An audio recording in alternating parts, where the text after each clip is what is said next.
ஓம்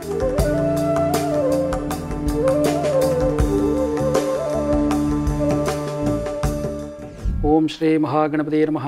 ஓம் ஸ்ரீ மகாலட்சுமி நமஹ. ஓம் ஸ்ரீ குருப்யோ நமஹ. ஓம் நாகத்வஜாய வித்மஹே கட்ககஸ்தாய திமஹி தன்னோ ராகு பிரச்சோதயாத்.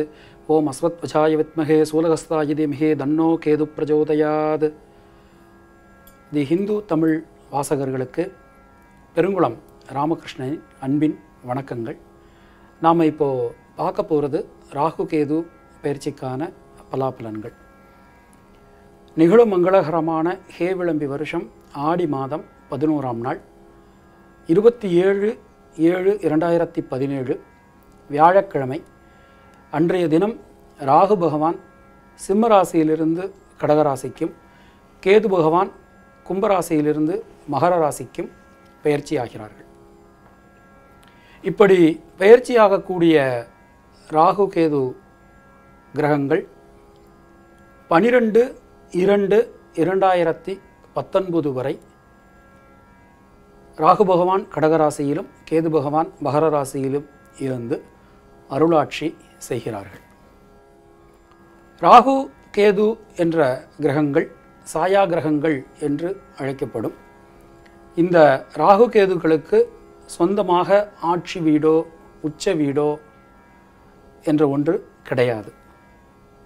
ராகு பகவானும் கேது பகவானும் ஒவ்வொரு முறை சஞ்சாரம் செய்யும் போதும் சரியாக 180 டிகிரி எதிரெதிரே அவர்கள் சஞ்சாரம் செய்வார்கள். உதாரணமாக ராகு பகவான் சரராசியில் சஞ்சாரம் செய்தால் கேது பகவானும் சரராசியில் சஞ்சாரம் செய்வார். இப்போது ராகு பகவான் சஞ்சாரிக்கக்கூடிய ராசியானது கடகராசியாகும். இந்த கடகராசி அப்படிங்கிறது சரராசி, ஜலராசி என்று சொல்லப்படும். ஆண் பெண் தத்துவத்திலே கடகராசி பெண் ராசியில் வரும். மகர ராசியை பொறுத்தவரை அதுவும் சரராசி, நிலத்தை குறிக்கக்கூடிய ராசியாகும். இதுவும் ஒரு பெண் ராசி.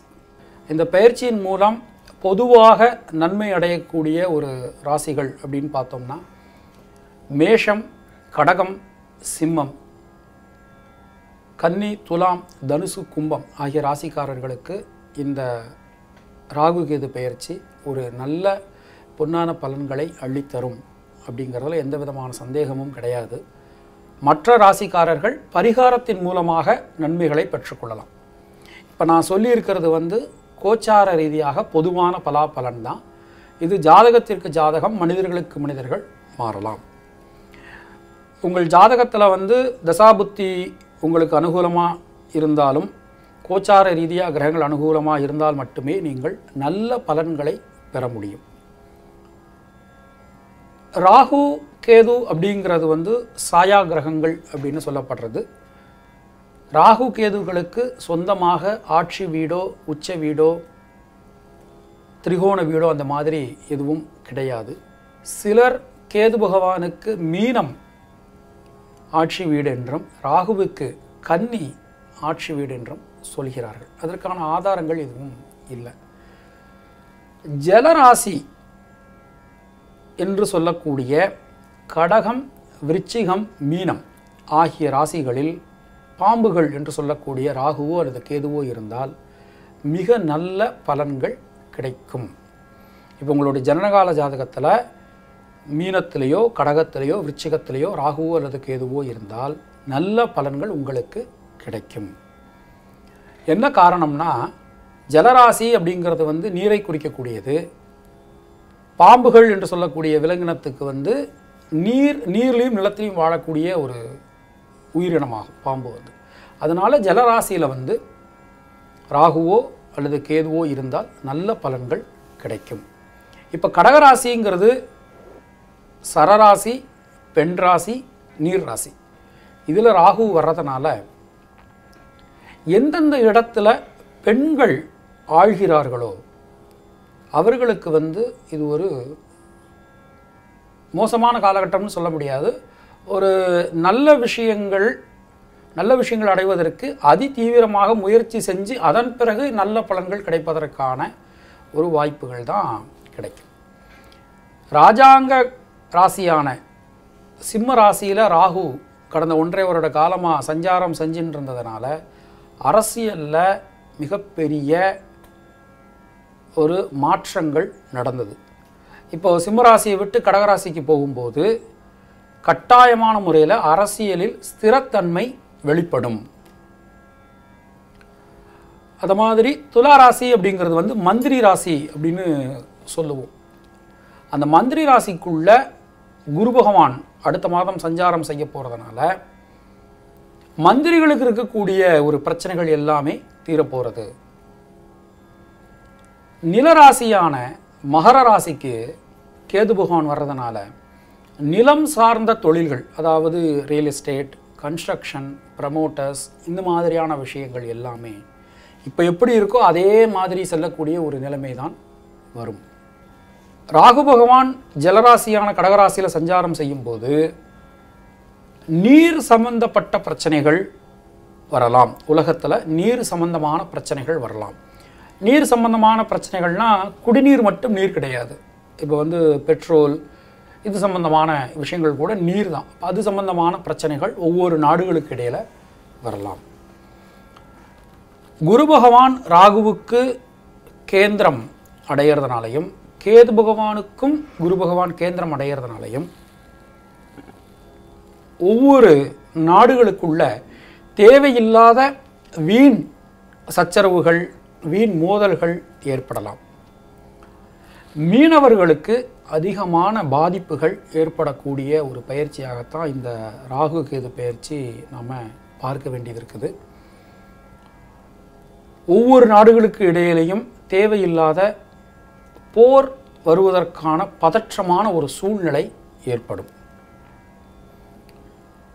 இந்த ராகுகேது பயிற்சியை பொறுத்தவரை மிக அனுகூலமான பலன்களை பெறப்போகக்கூடிய தேசங்கள்னு பார்த்தோம்னா ஐரோப்பிய தேசங்களும் ஆசிய தேசங்களும். ஆசிய தேசங்கள் அப்படிங்கும்போது அதுவும் வந்து தென்கிழக்கு ஆசியா அப்படிங்கும்போது இந்தியா, பாகிஸ்தான், இலங்கை, பங்களாதேஷ் இது மாதிரியான ஒரு தென்கிழக்கு ஆசியாவில் இருக்கக்கூடிய ஒரு நாடுகளுக்கு மிக அற்புதமான பலன்கள் கிடைக்கும்.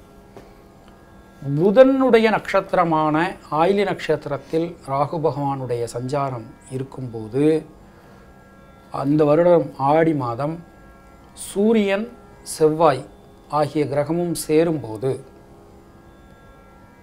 மிக மிக முக்கியமான அரசியலில் இருக்கக்கூடிய ஒரு தலைவருடைய இழப்பு இந்த உலகத்தில் ஏற்படலாம்.